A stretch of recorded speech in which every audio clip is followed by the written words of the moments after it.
church folk won't judge you because you still smell like weed. I know that they gonna talk about you because your breath still smell like liquor. But if we want to be honest, sometimes it ain't easy. Let it go. When you're trapped in sin, it's not easy. Let it go. When you find yourself addicted to something, addicted to love, addicted to a fool, addicted.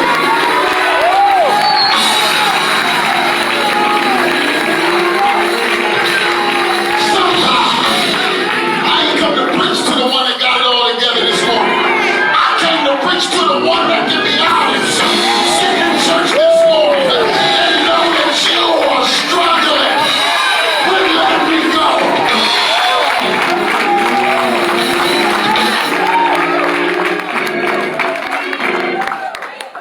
Ain't no easy way.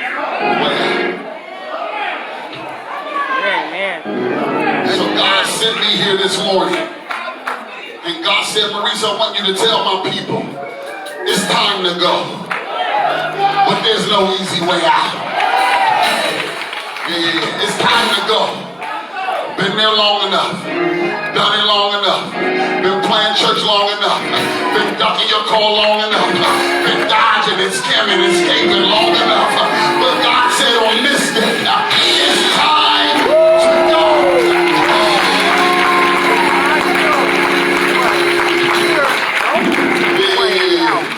You always want to wait till the right moment. You see, the problem is, I had no business messing with her in the first place. And I done told her all these sweet nothings. And I done told her what she means to me. And I done told her how cold she is. And I done preached about our future. And I done told her she's the next. And the problem is, now that I got my mind back, and now I'm ready to walk away, I don't want my situation disrupted. And so I'm trying to find the right time to walk out of the situation without her slandering my name on social media, without her running it down. But baby, I came to preach to you this morning. Ain't no right time to walk out of scene. And that's what God is saying this morning. Ain't no easy way out. Yes, they gonna talk about you. Yes, they gonna run you down. But greater. I feel God in this place. I feel God in this place.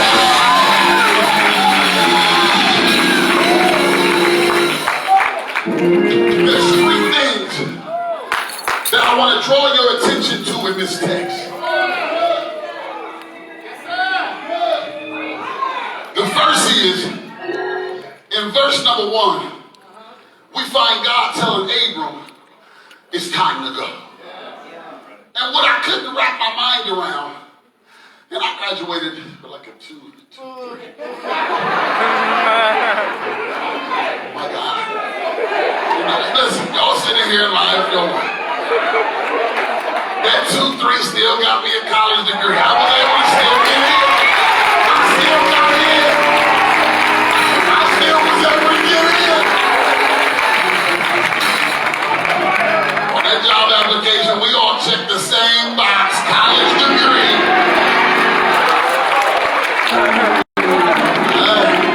I stayed a little longer because I had fun in school. But I came out of there with something.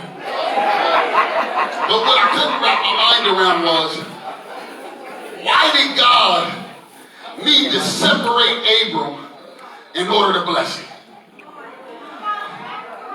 Why? And I know y'all wouldn't question God. I'm going to be the one to get us in trouble. I'm sitting there studying the text. I'm saying, why would you tell him to get out of this country? This is the place where he understands the language, he understands the laws, and he understands the lifestyle. Why would you tell him to get away from his kindred? These are his day ones, and these are the ones he most trusted. And why would you tell him to get out of his father's house when we know that your father's house represents your covering? God, surely, you being who you are, understood that it's not easy to walk away from what you know and who you love. And And so I began to interrogate the text. And that just means ask it the tough questions. And God said, Maurice, what you don't understand is the country that he was in had become a country of idol worship. And his father and his family and his father's house were a constant temptation to Abram. And what I understood as the creator was that he was not going to be able to continue with them without the danger of falling victim to the temptation. And so even though God understood that it was unthinkable what he was asking of Abraham, he understood the degree of difficulty. He also understood that Abram's purpose was greater than his pleasure or his proximity. Yeah, comfort zone. In the country. I'm around my people. I'm covered by I'm comfortable. And so that's what God is saying to us today. God is saying, like he told Abram, it's time to go. In the same way we look and we say the degree of difficulty is crazy what he asked him to do. It's the same thing that if we were to all be honest, God is asking and calling us out of spaces that seem unthinkable to get out of. And so because God won't have us ignorant, he's telling us that the truth is there is no easy way out. That day that you're waiting on as the right time to walk out of sin or the right time to walk into what God is calling you doesn't exist. You're constantly in this life surrounded around temptation. And we got to fight to fit into a culture that lives contrary to the word of God. But see, God understands how easy it is to fall victim to the temptations that are around you. And so this is God's grace that's coming to you this morning. And he's telling you it's time to go. The second thing that stood out to me was that God told him it was time to go, but never told him where he was going. The one thing about me is, my kids will attest to this, I need all the info before I move. Here comes Jay. He's called me. Can you tell me the whole story? How much of my time is it going to take? Do I got to transfer vehicles? I want to know every single step along the way. Here come London. Can you give me a ride to work? Okay, does that mean I got to pick you up? I need the whole story before I even start to move. It's in my nature. You're not going to see me just move off faith with you, baby. Can't do it. Give me the whole story. And so here in verse number 1, look how crafty God is. He tells him what he wants him to do. He tells him the thing that seems impossible. I need you to do this. And then he follows up in verse number 2 and he tells him about the blessings. Ain't that just like God? I need you to cut her off because, boy, you about to be great. You going to the nation. You going to save a multitude. You going to save many. And then you sit back, and as you get to going through catastrophic storms on your way to greatness, you'll be like, I don't think I heard from God correctly.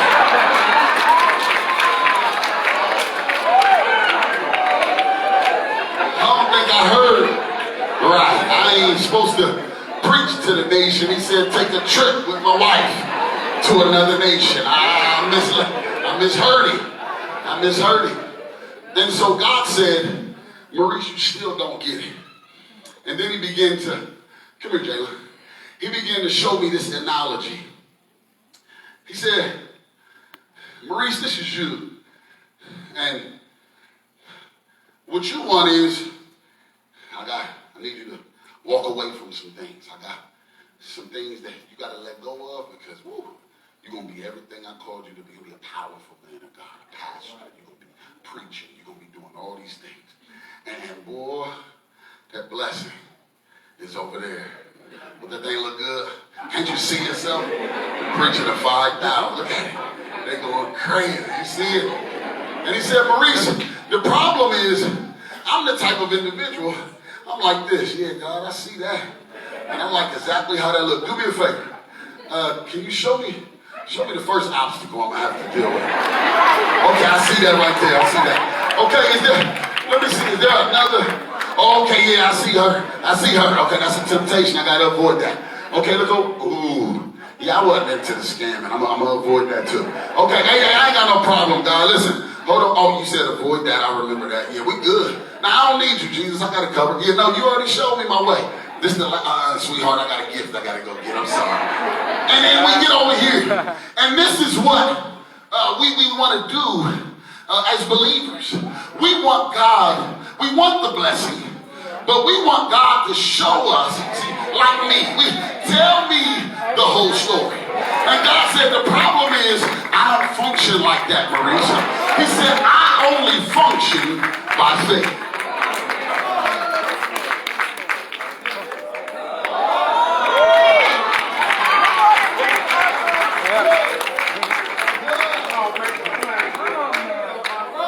So this is the reality when God is calling you to do something. And what I love is when God is calling you to do something and he wants you to walk by faith, you no longer can be in control. But what I love about God is God's not going to leave him by himself. But his hand is going to be on your life. And his voice is going to be in your ear. Take a step by faith. God keeps walking. Not her right now. They don't mean you any good. They're not good for you. Let's step this way to go around. You keep walking. You're doing good, son. You're doing everything I told you to do. Now here goes some people that they're going to try to get you off purpose and get you off destiny. So we're going to step around that. We're almost there. Don't you dare give up now. We got one last obstacle. Did not promise you blessings. Did not promise you I would turn it around. Did not promise you I would make the way. You get to the other side.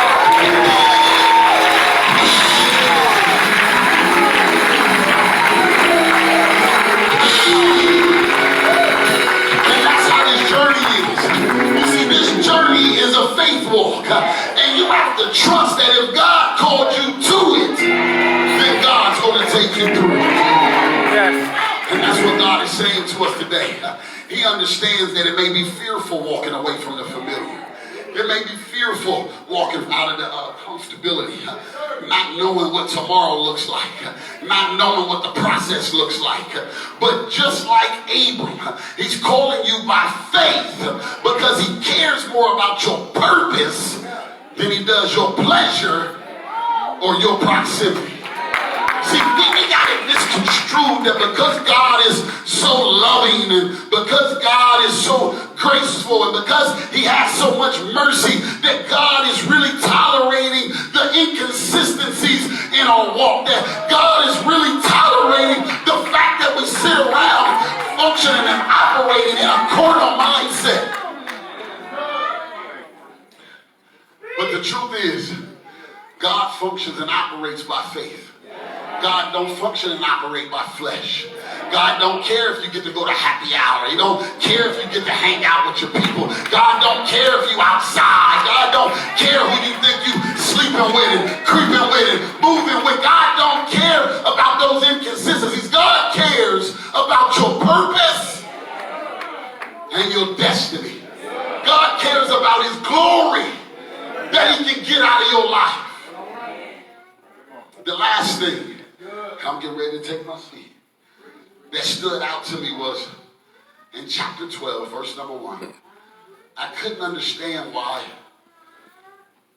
God did not first tell Abram that he was giving him the land. The text said, I'm going to show you the land. But I felt like if he was giving him the land, I'm going to be more encouraged, more apt to walk through anything if you give me the promise versus show me the promise. And God said, Maurice, what you have to understand is there's going to be times in your life, like the man at the pool of Bethesda, that God is not going to require faith because your faith is not strong enough to believe. And so what he's going to have to do is just like that man, he's going to have to extend grace and he's going to have to extend mercy. But baby, there's going to be some other times, like Abram, where God's going to require faith in order for you to receive the promise. And because of Abram's obedience, God fulfilled the promise that Abram made. We know that in chapter 17, he began to tell Abram, changing your name. You're now great. You're going to be a father of many nations. We know in 17, he fulfilled every promise that he made to Abram. But what I love is not only did he give him the promise, but he also erased his past. You see, he gave him the promise, but then he changed his name from Abram to Abraham, which means that anybody who was walking around and searching for Abram can no longer find the person they're looking for. You're going around, I'm looking for Abram, and the crazy thing is I know exactly who you're talking about, but you have the name wrong. And so I tell you, I have no idea who he is. And this is what God is saying to us today. It's time to go. But there's no easy way out. And it's going to take your obedience to receive what God has for you. If we were honest, you're sitting here and you're wondering, God, why is it taking so long? Feeling stuck. Feeling like the promises that you've made, I've yet to see come to pass. God, why? And God is saying, this ain't like that. This requires faith. And you're not going to be able to receive at this level unless you give me your yes. You see, you got to understand, they're going to talk about you. Do you know if you was out last night and you was smoking and kicking it and partying, do you know that the individuals you was with, if they're not a child of God, when you leave the room, they're talking about how they don't want the God that you serve? Do you know that they talk about how you're not real and you're not a real believer? So you can hang it up when you're ready to get focused and get back in this race. Yes, they're going to talk about you.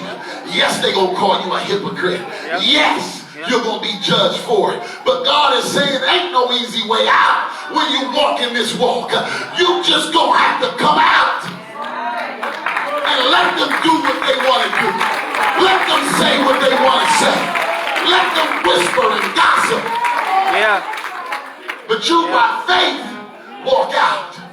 And the one thing that God guarantees is once you begin to walk in obedience, God is going to change your name. And God is going to erase that past. And I promise you, you'll go from somebody that they was judging to somebody they calling and asking to pray for. You'll go from somebody that was talking about to somebody they're asking when the service starts. Ain't no easy way out. Ain't no easy way out along this journey. When I said yes to God, there wasn't no easy way out of that. Ain't no easy way to come out of entanglement. There's no easy way to come out of sin. And when we're ignorant to Satan's devices, we play the fool to think that we can let go of sin on our time. It's when sin, see, the Bible said when sin was finished. It didn't say when you finish with sin. It said when sin is finished with you. And so you can think you crafty and how you move, and I'm going to meet her on this side of town because I don't know nobody over there, and nobody knows my car. I can meet him over here. I'm going to text from a number without storing the name in, because if the number pop up, I'll say, I don't know him. Come on, talk back to me this morning. You know I'm going to go to the little bar that's a little further out, and it got a mixed crowd so that nobody in there knows that it's a believer that's coming in here. Talk back to me this morning. I can't go to the weed man myself, so I got to find somebody I trust that won't judge me and knows I'm only human. When sin is finished, when it's done with you, then all of a sudden there's no character. There's no integrity. There's no belief in the God that you serve. Nobody wants to follow you. And so what do? You still come to church, but you shrivel up and you play the back and you ain't in an auxiliary and you ain't singing in a choir and you ain't walking in your call and walking in your destiny, because when sin was finished, it made you feel inadequate. You didn't feel like you were worthy to stand here and declare that Jesus is Lord.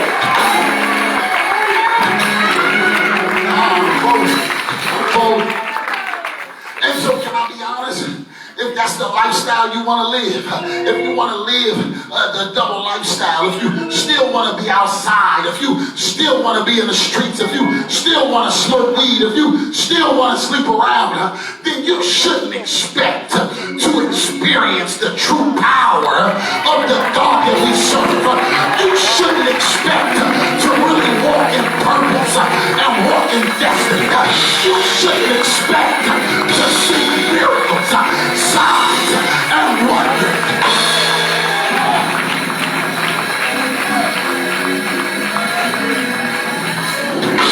We done played church long enough. God sent me here this morning to tell you it's time to go. If you're serious about your call, if you're serious about your purpose, then this ain't a country club.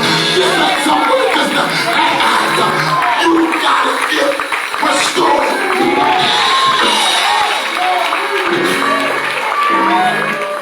Church ain't about who got the biggest choir. It ain't about whose pastor is who and who's the most popular and who's on the news and who ain't. This thing is about sinners who are saved by grace, who got a story to tell, and pointing to Jesus.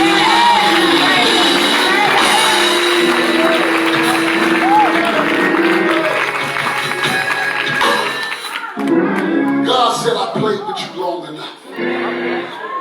Played with you long enough. I tolerated it long enough. You've been walking in sin long enough. You've been playing church long enough. It's time to go. It ain't no easy way out. You're going to have to walk by faith. You're going to have to trust I am who I say I am. And that I'm going to do what I said I would do. You read the Bible. You saw that I did it for Abraham. You saw that I did it for Daniel. You saw that I did it for the 3 Hebrew boys. You saw that I did it for the woman with the issue of blood. How many times do I have to show you who I am? It's time to go. And ain't no easy way out. What you gonna do when God removes his hand?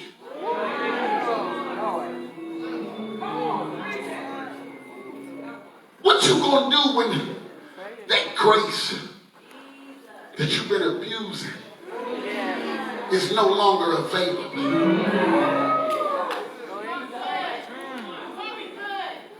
What you gonna do when you don't have God to lean on in your imperfections? He said, shall we continue in sin so that grace may abound? God forbid. And we think because my wife, she's gonna crack up like when she's dealing with Lemire. Lemire is only 10. So his mind ain't mature yet like an adult. So his belief is that because his father's not there when it's just them two, that there's no, and because there's no immediate punishment, that he got away with. And what I'm saying to you today is you've gotten to the place as a 10-year-old kid. You continue to indulge in sin over and over. And because there hasn't been any immediate punishment, you believe that you got away with it. But I'm telling you now, as a messenger from the Lord above, God said it's time to go.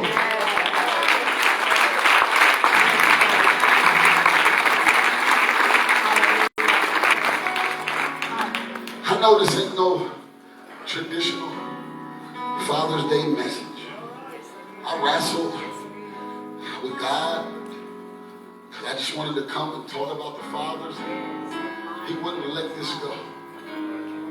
And so you're in here today, and you know that God is speaking to you. God is saying today, it's time to walk out of that situation, walk out of that addiction, walk out of that relationship. Today is the day that the enemy will hold you no longer. Not another day, but after this day, you gotta start fighting like you ain't never fought before for your salvation. You gotta fight like you ain't never fought before for your sobriety. You gotta cut